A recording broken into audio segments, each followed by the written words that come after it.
Makadi. Hello everyone. Welcome back to my YouTube channel, Lady Mukmahachi. I'm so delighted to be back after a somewhat stressful but yet interesting exam period. I am back in full swing and I'm going to be doing your song requests, so make sure you hit the subscribe button and your notifications are on so that you can get notified as soon as I drop a new one. So today I bring you Bababo Kudenga Vanoziva, courtesy of myself and my little sister Nakai. Enjoy! Bababo Kudenga Vanoziva,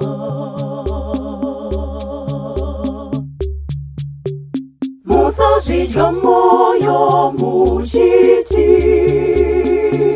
Tichachkeyi, tichanweyi, Kana tichafekeyi, Bababo Kudenga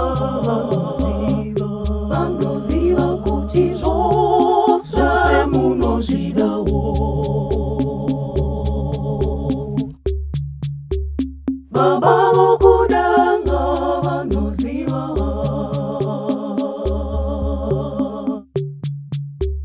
Musajija moyo muchiti,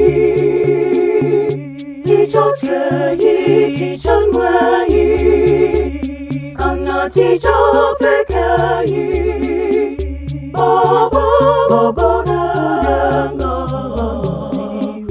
Vanoziva, kutizosa semunojidawo.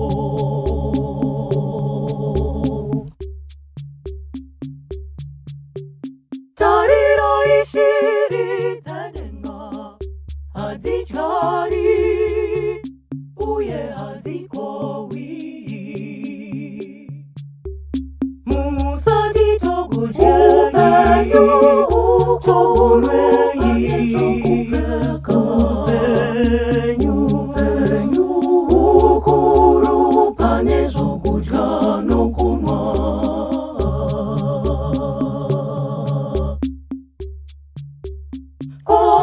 Kondiani angarebese upenyu wake nokuzvidya moyo. Musati togujeyu, togunweyi, kupenyu,